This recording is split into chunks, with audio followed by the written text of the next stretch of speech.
Bendiciones, queridos hermanos, de nuevo con todos vosotros para estudiar la palabra de Dios, profundizar en ella a fin de que podamos alcanzar el conocimiento que Dios quiere que tengamos de Él y también de lo que Él espera de cada uno de nosotros.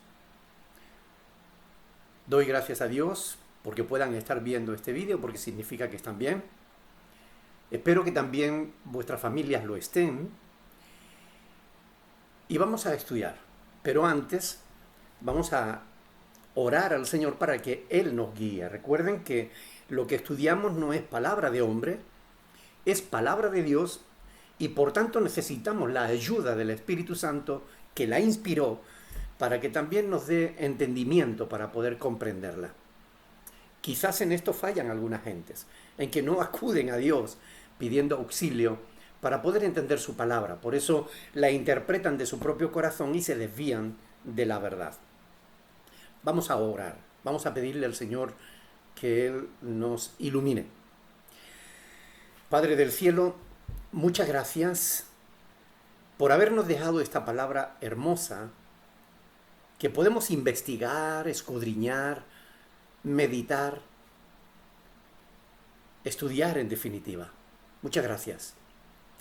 Gracias porque tu Espíritu Santo que la inspiró está con nosotros y nos guía a toda la verdad, porque tú eres el Espíritu de verdad. Señor, muchas gracias. Estamos seguros de que tú nos vas a hablar a cada uno en particular conforme a nuestra necesidad y de acuerdo a tu misericordia. Señor, tú conoces a todas y cada una de las personas que están viendo este vídeo ahora. Yo te ruego en el nombre de Jesús, responde sus dudas, responde sus preguntas, responde sus inquietudes. Señor, por favor, por medio del estudio de tu palabra, da consuelo, ánimo, paz, bendición. Edifica tu obra, Señor, para que nadie la pueda tumbar.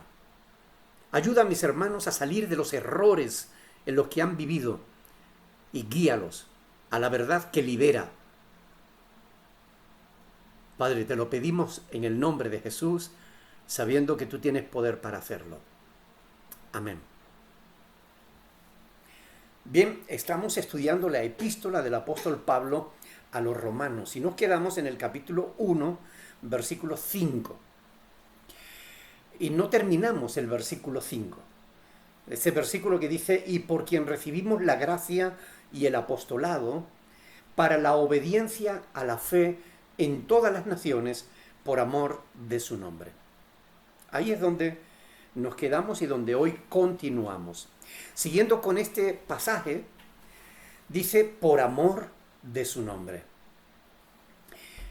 La obediencia del cristiano no es por religión. La obediencia del cristiano no es por obligación. La obediencia del cristiano no es por imposición, ni de Dios ni de los pastores, sino por amor de su nombre. Si no obedecemos por amor de su nombre, aún nuestra obediencia no sirve. Porque si es una obediencia forzada, no sirve.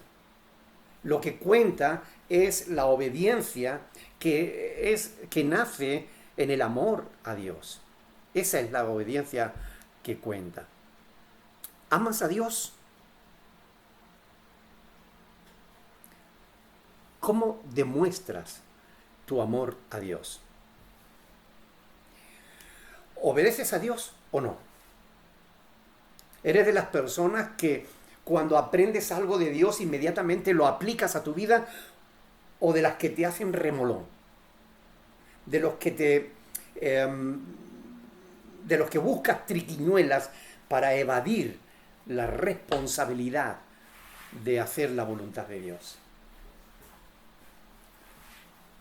Bueno, muchos afirman que aman a Dios, pero no siguen sus instrucciones. Ignoran su palabra y viven de manera contraria a su voluntad. Es más, su conducta les contradice clara y abiertamente. Cuando esto es así, por mucho que la persona diga que es cristiana, que obedece a Dios y todo eso, la verdad es que es otra muy diferente. ¿Qué enseña la Biblia respecto al amor a Dios? ¿Cómo podemos amar a Dios? ¿De qué modo quiere Dios que nosotros le amemos a Él? Bueno, presten atención porque les he dicho del amor a Dios, no les he dicho del amor de Dios. Estamos hablando de cómo nosotros amamos a Dios, no de cómo Dios nos ama a nosotros. ¿Entienden la diferencia o no? Es importante porque esa diferencia es muy importante. A veces una simple preposición en el lenguaje, en un escrito, en una frase, cambia totalmente. No es lo mismo el amor a Dios que el amor de Dios. El amor de Dios lo tenemos seguro. Nada nos podrá separar del amor de Dios. Ni tribulación, ni angustia, ni espada. Conocen el pasaje, ¿verdad? Romanos capítulo 8. Ahora, en toda esa lista, ustedes no encontrarán ningún pecado. Ahí habla de las cosas que vienen contra nosotros. Ninguna de esas cosas nos separarán del amor de Dios. Porque estamos hablando del amor de Dios hacia nuestras vidas. No hay nada que aparte el amor de Dios de nuestras vidas. Pero cuando hablamos del amor a Dios, hay que tener cuidado porque no es lo mismo. Hay cosas que nos apartan del amor a Dios y del amor de Dios. ¿Ok? El amor de Dios no nos aparta la tribulación, la angustia, la persecución, el hambre, la desnudez. Nada de eso nos aparta del amor de Dios. Pero el pecado voluntario, cuando alguien voluntariamente se aparta de la verdad, sigue caminos de oscuridad, cuando alguien que conoce la verdad no vive en la verdad, sino en la mentira, cuando alguien que dice que ama a Dios, en realidad, con sus hechos lo niega, ahí el amor de Dios sí deja de ser para nosotros. Y esto es muy importante tenerlo en cuenta.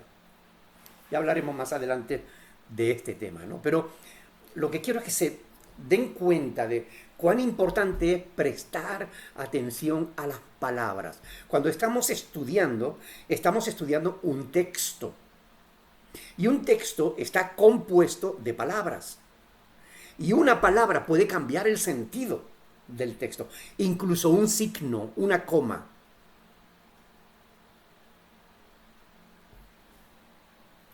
No soy idiota. No, soy idiota. ¿Se dan cuenta de cómo una simple coma puede cambiar? No soy idiota, es la afirmación de que no lo soy. No, soy idiota, es la afirmación de que sí lo soy. Si no le ponemos la coma, no somos idiotas. Si le ponemos la coma, somos idiotas. Hasta los signos son importantes en el estudio de la palabra de Dios. Por eso debemos prestar atención. Por eso se le llama escudriñar, estudiar, investigar. No es solamente leer. Muchas veces sobreleemos, leemos por encima y no llegamos a entender realmente el sentido del texto. Estamos estudiando y estudiar hay que prestar atención. Primera de Juan, capítulo 5, versículos del 2 al 4. Primera de Juan, capítulo 5, del 2 al 4.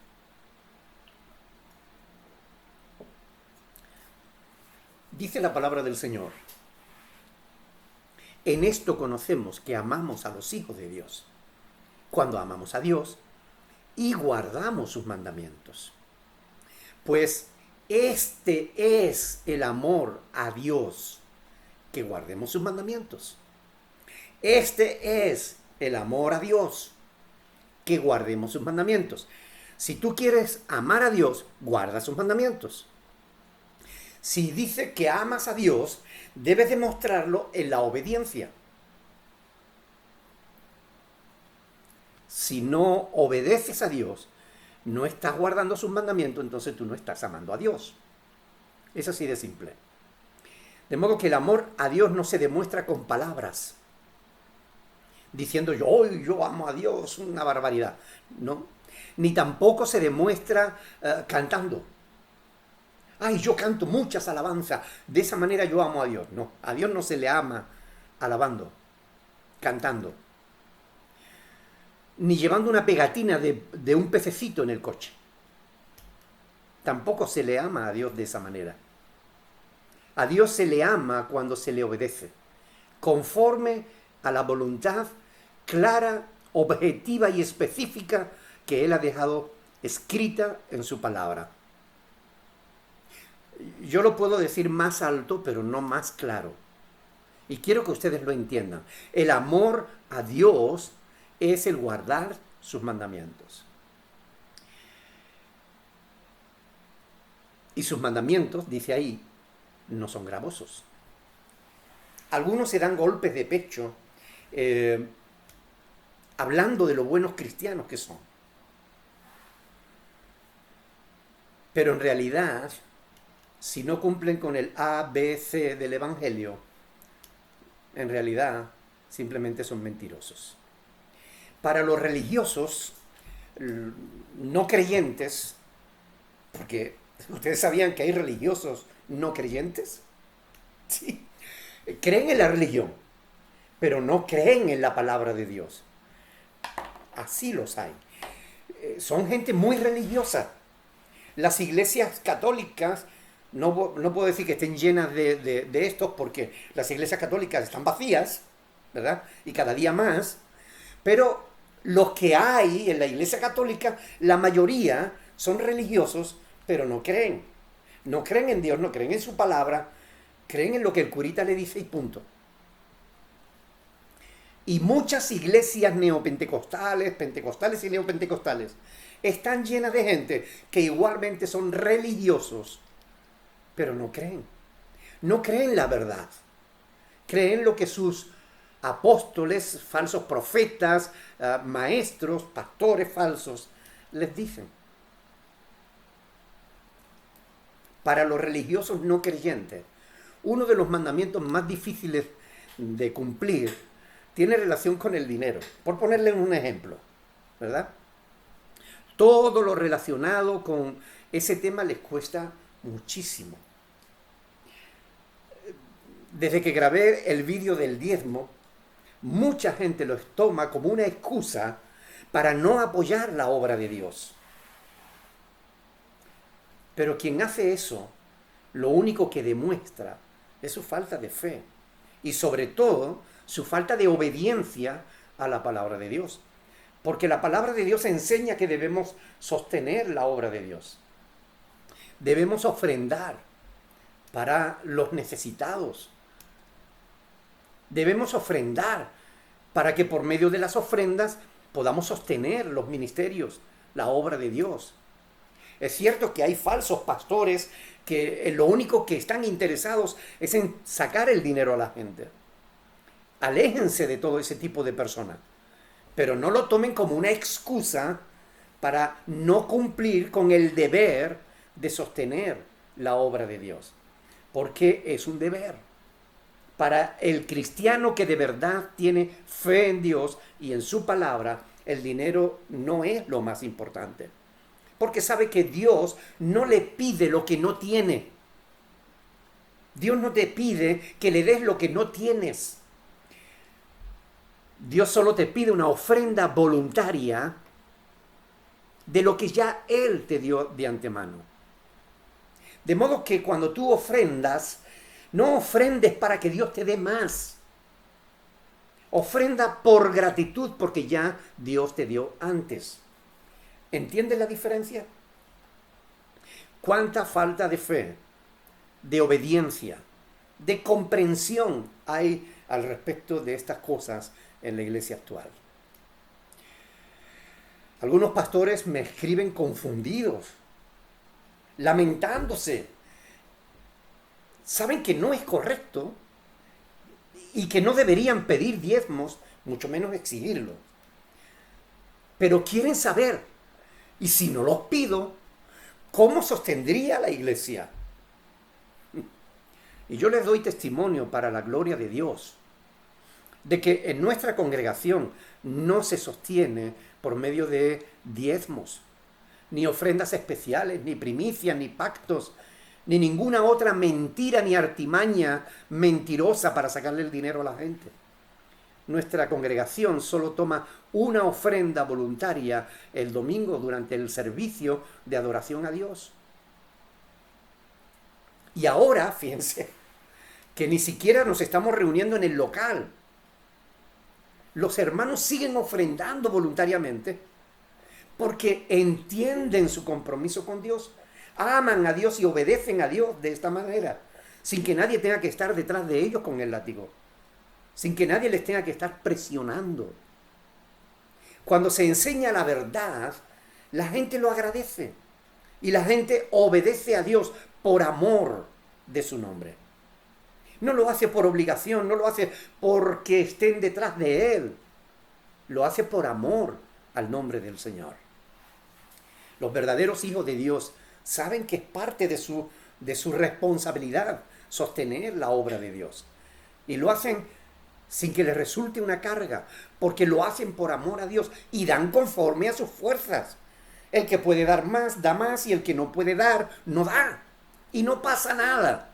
Y no hay que mandarlo al infierno, ni hay que condenarlo, ni hay que decirle que la maldición del cielo va a caer sobre él. Es falso.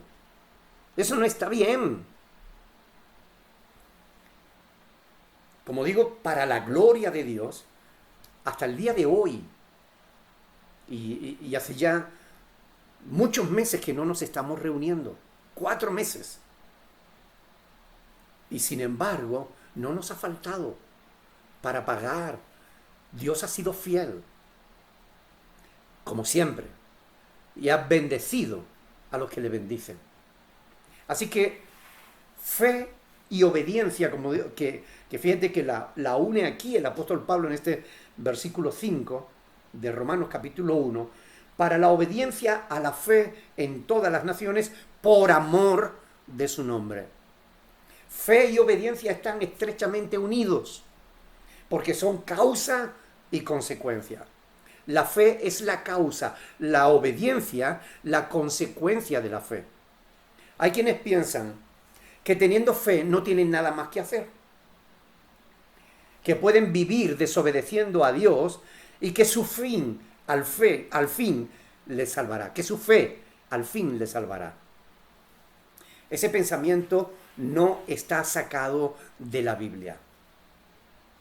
Si dices que tienes fe, debes obedecer a Dios y debes cumplir con sus mandamientos. De lo contrario, no diga que tienes fe, porque no la tienes. La fe genuina, la fe auténtica, se evidencia, se prueba por medio de las obras que Dios quiere que hagamos. Tendrás una religión, pero no tendrás fe. La fe de Cristo es activa, te lleva a la obediencia. De modo que el que tiene fe vive cumpliendo los mandamientos de la ley de la fe.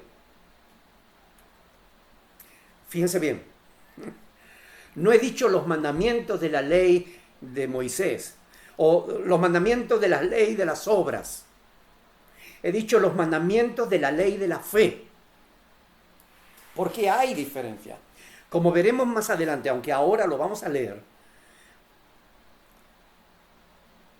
una es la ley de las obras, la ley de Moisés, otra es la ley de la gracia, que es la ley de la fe. Vamos a ir a Romanos capítulo 3 para que vean que yo no me estoy inventando nada. Está aquí. Es el apóstol Pablo el que lo dice. Romanos capítulo 3, versículo 27. Pero vamos a leerlo del 21 al 28, por eso del contexto, porque es muy importante siempre, a la hora de estudiar un texto, tener en cuenta el contexto. Fíjense bien. Romanos capítulo 3, versículo 21. Aquí en este pasaje, en esta perícopa, en esta porción de la Escritura, Pablo nos está hablando desde el capítulo 3, versículo 21 hasta el 28 de la salvación, de la justificación delante de Dios. Presten atención. Pero ahora, Romanos 3:21, pero ahora, aparte de la ley, se refiere a la ley de Moisés, la ley de las obras, se ha manifestado la justicia de Dios, testificada por la ley y los profetas, testificada por la ley y los profetas. La justicia de Dios por medio de la fe en Jesucristo, para que todos los que creen en Él, para todos los que creen en Él, porque no hay diferencia por cuanto todos pecaron y están destituidos de la gloria de Dios, siendo justificados gratuitamente por su gracia, mediante la redención que es en Cristo Jesús, a quien Dios puso como propiciación por medio de la fe en su sangre, para manifestar su justicia, a causa de haber pasado por alto en su paciencia los pecados pasados, con la mira de manifestar en este tiempo su justicia, a fin de que Él sea el justo y el que justifica al que es de la fe de Jesús. Y presten atención, dice, ¿dónde pues está la jactancia? Queda excluida. ¿Por cuál ley? Presten atención. ¿Por cuál ley? ¿Por la de las obras? No, sino por la ley de la fe. ¿Se dan cuenta cómo hay dos tipos de ley? Está la ley de las obras, que pertenece al antiguo pacto, y está la ley de la fe, que pertenece al nuevo pacto. La ley de las obras, la ley de Moisés, no salva a nadie, pone a todos bajo juicio. La ley de la fe salva a aquellos que depositan fe, que creen en Cristo. Por tanto, hay dos tipos de ley. El que de verdad tiene fe genuina, cumple los mandamientos de la ley de la fe, que no son los mismos de la ley de las obras. La ley de la fe. Por eso dice Pablo aquí en el versículo siguiente, 28, concluimos pues, que el hombre es justificado por fe sin las obras de la ley. Aquí vemos justamente que no es la obediencia a la ley de las obras la que nos salva, sino la obediencia a la ley de la fe. ¿Cuál es el caballo que tira de tu carro? ¿Las obras o la fe? Si pones primero las obras, no podrás justificarte delante de Dios. Si pones delante la fe, entonces sí. Esto es lo que quiere decir que somos justificados por la fe, sin las obras de la ley. Pero una vez que tenemos fe, esta, si es auténtica, nos llevará a cumplir la ley de la fe, o lo que es lo mismo, los mandamientos de la ley de Cristo. Los mandamientos o las obras que Dios preparó de antemano para que anduviéramos en ella. Gálatas capítulo 6, versículo 2. Leamos este pasaje. Gálatas 6, 2.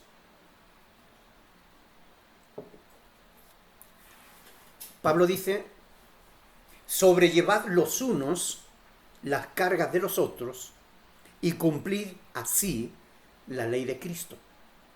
¿Se dan cuenta? Esta es la ley de la fe, la ley de Cristo. La otra ley, la ley de las obras, es la ley de Moisés. Esta es la ley de la fe, la ley de Cristo. Por tanto, está la ley de la fe, que es la ley de Cristo, que no tiene relación con la ley de Moisés, que es la ley de las obras, cuyo único objetivo era mostrar al ser humano su incapacidad para justificarse por sí mismo delante del Creador. Es decir, se necesita acudir a Cristo si quiere ser salvo. Depositar fe y confianza en el Señor. La ley de la fe, o la ley de Cristo, tiene que ver con las obras que Dios preparó de antemano para que anduviésemos en ellas. No para ser salvos, sino porque ya lo somos. porque tenemos fe, porque nuestra fe es auténtica, porque somos salvos, ahora cumplimos la ley de la fe, los mandamientos de Cristo. Ahora andamos en las obras que Dios preparó de antemano para que andemos en ellas. Pero el que dice que es salvo debe demostrarlo cumpliendo, obedeciendo la ley de la fe. Para la obediencia a la fe en todas las naciones por amor de su nombre. No por obligación, no porque nos lo impongan, no contra nuestra voluntad, sino porque es la voluntad de Dios, porque es por amor de su nombre. Amén. Leamos el versículo 6. Entre las cuales, está hablando de las naciones, ¿verdad? Para la obediencia a la fe en todas las naciones, dice el versículo 5, por amor de su nombre, entre las cuales estáis también vosotros llamados a ser de Jesucristo. Entre las cuales estáis también vosotros. Pablo continúa presentando su ministerio que especifica, que tiene como objetivo llevar a las naciones a la obediencia a la fe. Este es su ministerio. Un ministerio a las naciones, a las gentes, o como dirían los judíos, a los gentiles. Entre esas naciones a las que el apóstol es enviado a predicar el evangelio, está también Roma. ¿Y qué importancia tiene esto? Bueno, muchísima. ¿Qué tiene de especial? Mucho. Porque para los judíos, los romanos estaban todos condenados por ser la nación invasora. Los judíos no querían que Dios favoreciera a los romanos en nada, sino más bien que acabase con todos ellos. Esto es lo que querían los judíos. Los romanos eran sus enemigos. En cambio, Pablo lo que les está diciendo a los romanos que Dios también está interesado en llevarles el mensaje del evangelio a ellos para que obedezcan a la fe. De modo que Pablo, que hasta ahora ha estado centrado en presentarse él mismo y hablar de su ministerio apostólico, ahora se dirige a los destinatarios de su carta, a los destinatarios del Evangelio de Dios, para decirle que ellos, aunque él no fundara su congregación, también están dentro del ámbito de su ministerio, del área de su ministerio. Pablo, el apóstol a las naciones no judías, es enviado por Dios a llamar a los romanos a la obediencia a la fe y a ser de Jesucristo.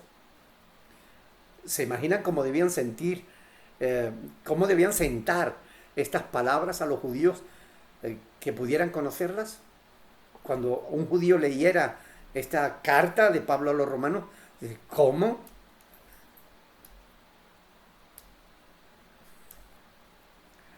Podemos decir literalmente que los judíos odiaban a los romanos.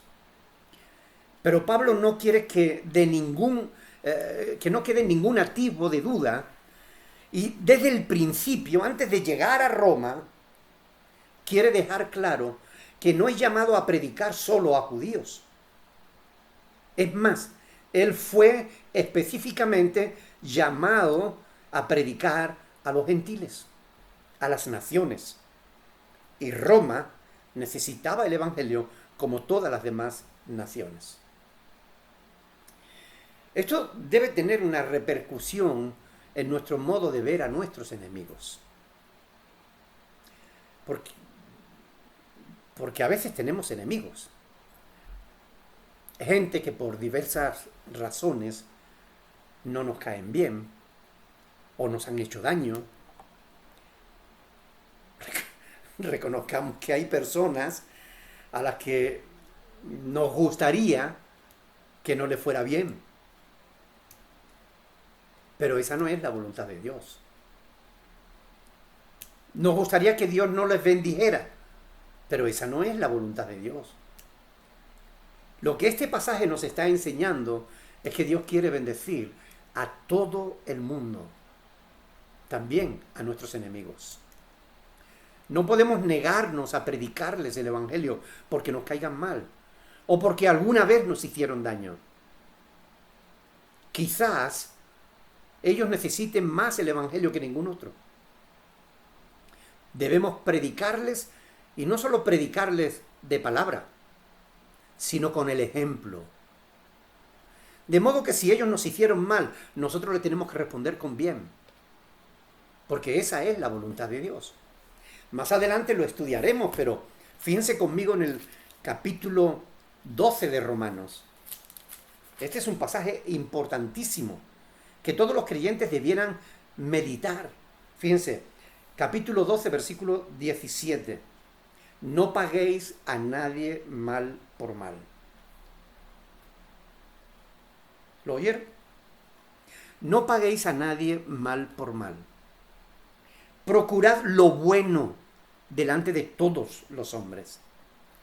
Si es posible, en cuanto dependa de vosotros, estad en paz con todos los hombres. No os venguéis vosotros mismos, amados míos, sino dejad lugar a la ira de Dios, porque escrito está: mía es la venganza, yo pagaré, dice el Señor. Así que si tu enemigo tuviere hambre, dale de comer. Si tuviere sed, dale de beber, pues haciendo esto, ascuas de fuego amontonarás sobre su cabeza. No seas vencido de lo malo, sino vence con el bien al mal. Esta es la voluntad de Dios. Que amemos aún a nuestros enemigos. Y este pasaje que escribió Pablo en Romanos 12, del 17 al 21, está sustentado en Mateo capítulo 5, versículos del 43 al 48. Vamos a ver ese pasaje. Dios quiere que guiemos a nuestros enemigos a la obediencia, a la fe. También a ellos. A ese jefe que te hace la vida imposible. O a ese vecino latoso que no te deja descansar. Mateo capítulo 5, versículo del 43 al 48. Oísteis que fue dicho: amarás a tu prójimo y aborrecerás a tu enemigo. Pero yo os digo, oísteis que fue dicho en la ley de Moisés, en la ley de las obras, pero yo os digo, he aquí una nueva ley, la ley de la fe. Amad a vuestros enemigos, bendecid a los que os maldicen.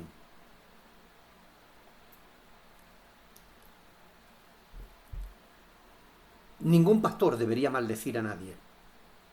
Porque en este mismo capítulo 12 de Romanos, en el versículo 14, dice Pablo: bendecid y no maldigáis. Pero en Mateo el Señor nos está diciendo: bendecid a los que os maldicen. Aún ese pastor que te ha maldecido, por las razones que sean, porque no has estado de acuerdo con él, porque no le has dado el dinero que él pensaba que te podría robar, por las razones que sean, ese falso pastor que te ha hecho la vida imposible, que te ha criticado, juzgado, condenado, que te ha hecho daño a ti, a tu familia, que colaboró en la separación de tu matrimonio, en lo que sea, ese pastor que te ha maldecido. ¿Sabes lo que Dios te está diciendo aquí en Romanos 1 y en Mateo capítulo 5? Bendícelo.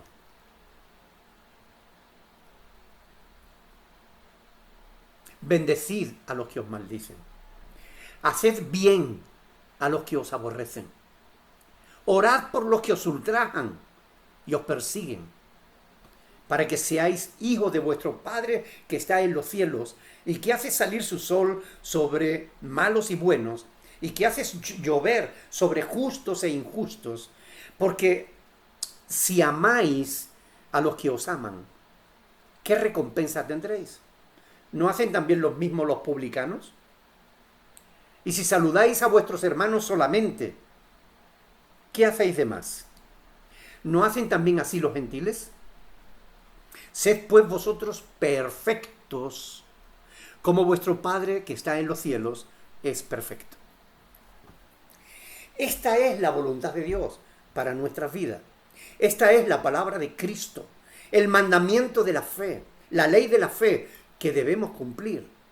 No para ser salvos, sino porque ya lo somos.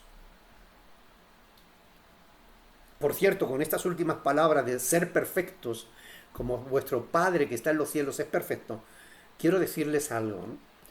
Porque continuamente recibo mensajes en los comentarios de los vídeos diciendo, no hay iglesia perfecta, no hay cristiano perfecto. Falso. Sí hay iglesia perfecta. Porque Cristo viene a por una iglesia perfecta, sin mancha, ni arruga, ni cosas semejantes. Una iglesia perfecta. Y sí la hay. Hay cristianos perfectos. Porque la perfección en el hombre no es como la perfección en Dios. Dios es perfecto y Él jamás falla. La perfección en el hombre no está en no fallar. Está en que si falla lo reconozca y pida perdón y rectifique. El cristiano que cae y se vuelve a levantar y le dice, tú enemiga mía, no te alegres de mí, porque aunque caí me levantaré y aunque more en tinieblas, el Señor será mi luz. Miqueas. Ese cristiano es perfecto. El cristiano que aún sufriendo ama a quien le hace sufrir. Ese cristiano es perfecto. Porque está obedeciendo a Dios. No estamos diciendo que no cometamos errores, que no metamos la pata, que no pequemos. Si alguno dice que no tiene pecado, el tal es mentiroso, primera de Juan 1:8. Pero el cristiano que de verdad lo es, que es perfecto, confiesa sus pecados a Dios, pide perdón, lo reconoce y se aparta de ellos. Pero lo que Pablo nos está diciendo en este capítulo 1 de Romanos es que él ha sido llamado a predicar a las naciones y Roma estaba entre esas naciones, a pesar de que Roma era enemiga aférrima de los judíos.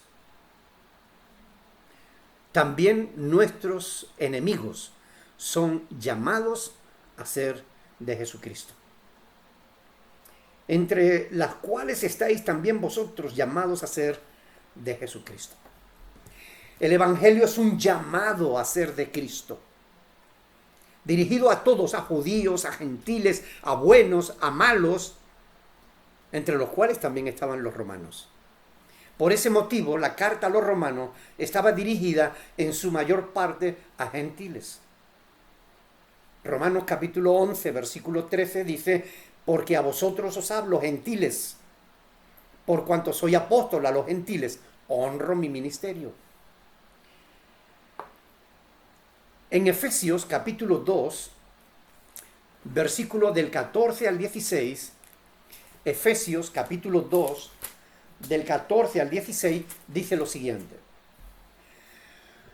Porque Él es nuestra paz, que de ambos pueblos hizo uno, derribando la pared intermedia de separación, aboliendo en su carne las enemistades, la ley de los mandamientos expresados en ordenanzas, la ley de las obras, la ley de Moisés, aboliendo en su carne las enemistades, la ley de los mandamientos expresados en ordenanzas, para crear en sí mismo de los dos un solo y nuevo hombre, haciendo la paz mediante la cruz, reconciliar con Dios a ambos, judíos y no judíos, en un solo cuerpo, matando en ella las enemistades. Ya no se trata de israelitas o gentiles. Ahora se trata de la iglesia. El nuevo pueblo que Dios ha escogido para sí. Las luchas nacionalistas deben quedar fuera de la iglesia. La iglesia es la asamblea de los santos, de todos los santos, de todos aquellos que somos llamados a ser de Jesucristo. Y todos, vengan de donde vengan, tienen que ser bien recibidos en la iglesia.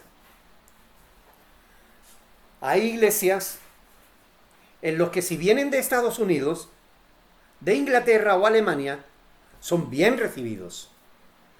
Pero si vienen de Colombia, de Bolivia, de Ecuador, entonces como que no son tan bien recibidos. Qué triste.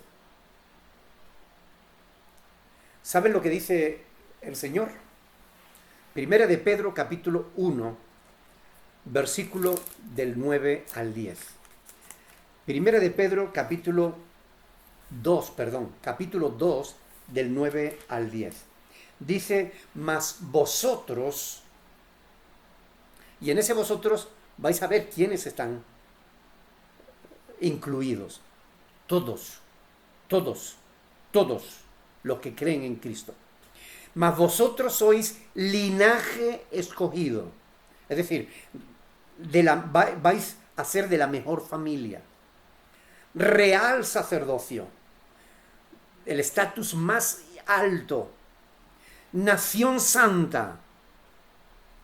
Pueblo adquirido por Dios para que anunciáis las virtudes de aquel que os llamó de las tinieblas a su luz admirable.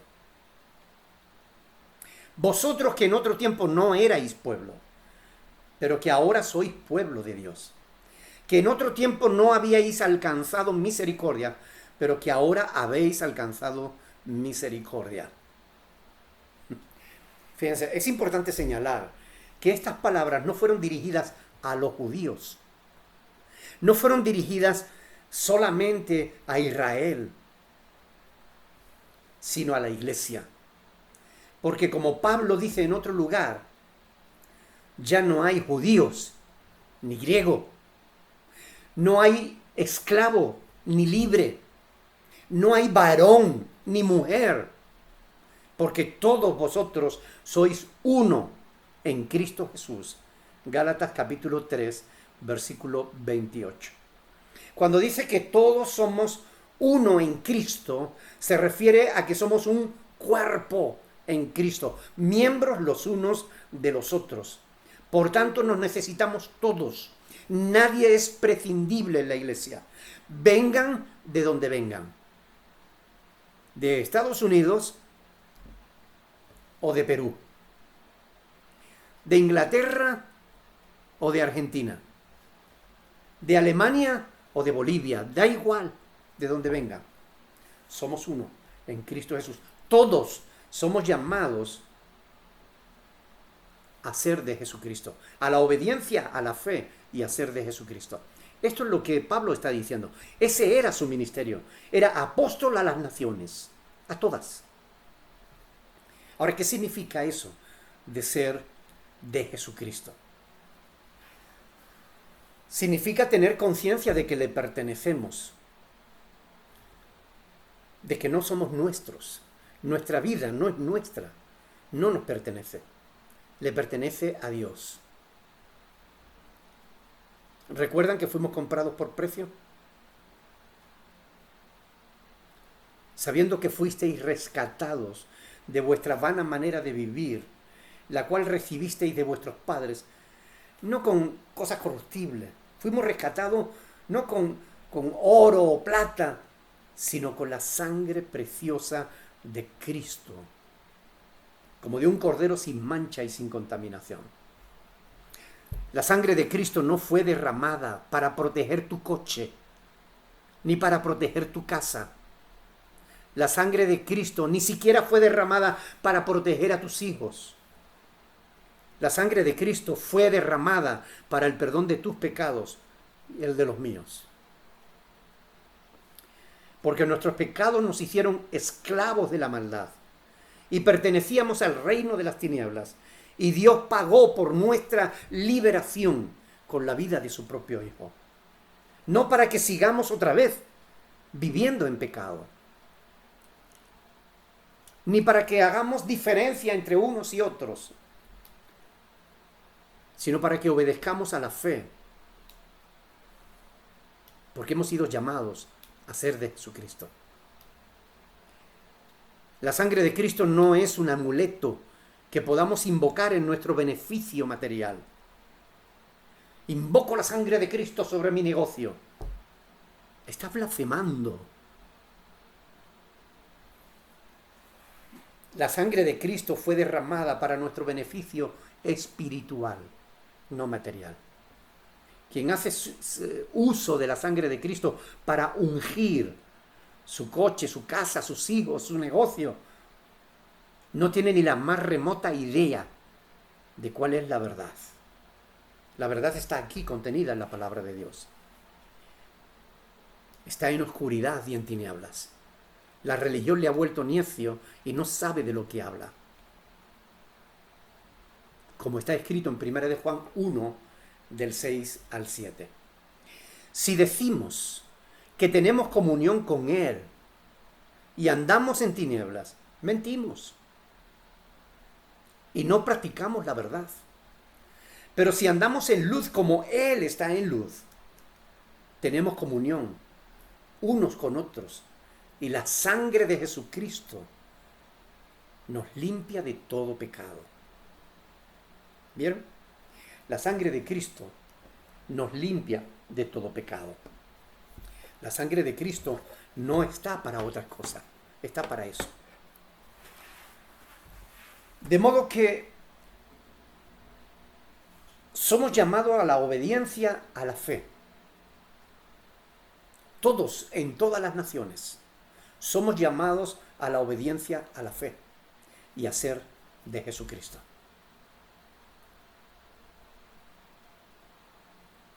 Es necesario que nos comprometamos con Dios. Es necesario que entendamos su palabra. Es necesario que obedezcamos la ley de la fe. No la ley de las obras. No la ley de Moisés, que es una ley que simplemente te va a poner bajo maldición. Porque así está escrito en Gálatas capítulo 3, del 10 al 14. Todo el que trata de justificarse por medio de las obras de la ley está bajo maldición. Lo dice Pablo. Y Pablo no se equivoca porque estaba escribiendo inspirado por el Espíritu Santo. Pero somos llamados a la obediencia a la fe, a la ley de la fe. Y somos llamados a ser de Jesucristo. ¿Tú de quién eres? ¿Te perteneces a ti mismo? ¿Le perteneces al reino de las tinieblas? ¿A quién le perteneces? ¿Le perteneces a Dios? ¿Eres de Jesucristo?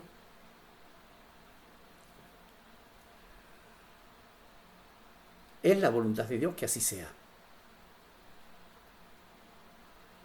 Si tú quieres ser de Jesucristo, debes creer en Él. Debes depositar tu fe y tu confianza en el Señor. Y debes obedecer la fe, la ley de la fe, los mandamientos de Cristo, la ley de Cristo. No para ser salvo.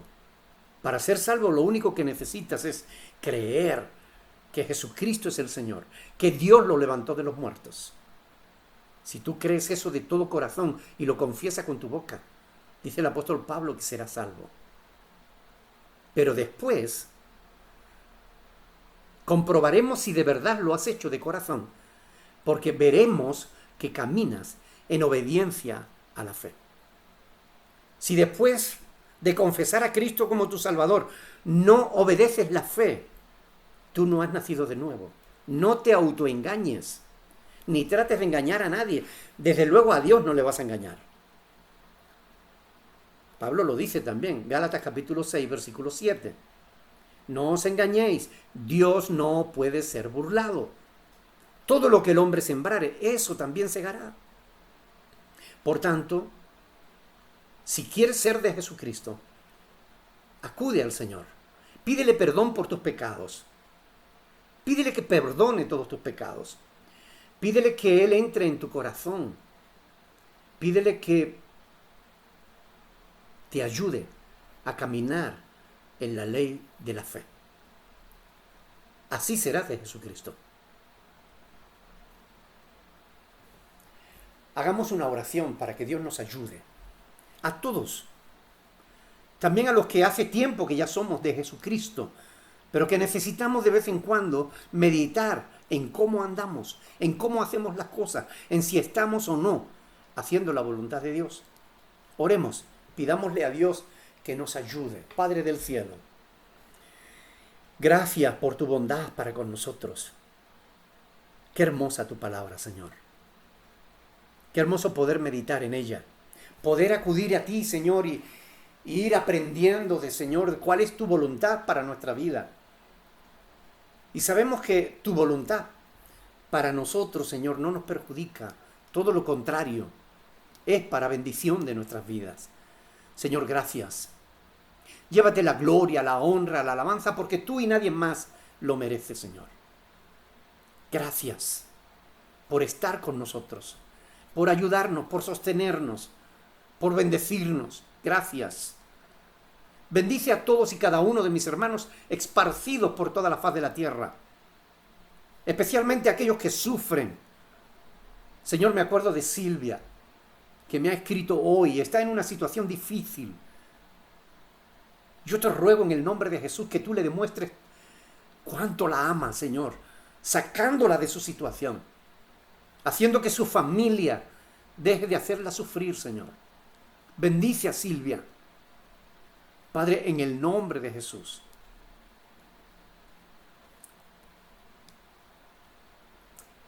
Que esta hermana nuestra en Argentina, en Rosario, pueda sentir tu amor, tu bendición, Señor.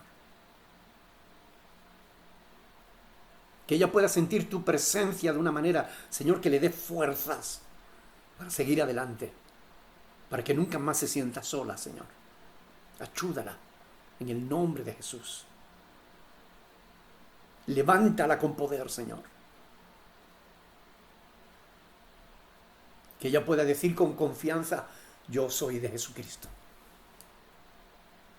Y bendice a todos los demás, Señor, especialmente también a aquellos que están pasando por problemas de salud. A Pepe, Señor, en Ecuador. A José, Señor, bendícelo, sánalo. Gracias por la sanidad de Rodrigo en Chile. Gracias por lo que tú estás haciendo en medio de nosotros, Señor. Llévate la gloria y la honra, Padre, porque tú la mereces y nadie más. Gracias por ser tan bueno, Señor. Amén. Hermanos, Dios les bendiga. Por favor, sigan estudiando la palabra. Sigan meditando en ella. Y lo que es más importante, sigan poniéndola por obra. Sigan demostrando día tras día que son de Jesucristo. Y hagan como el pastor Andrés nos enseñó el domingo. Marquen la diferencia. Dios les bendiga, mis hermanos. Un saludo.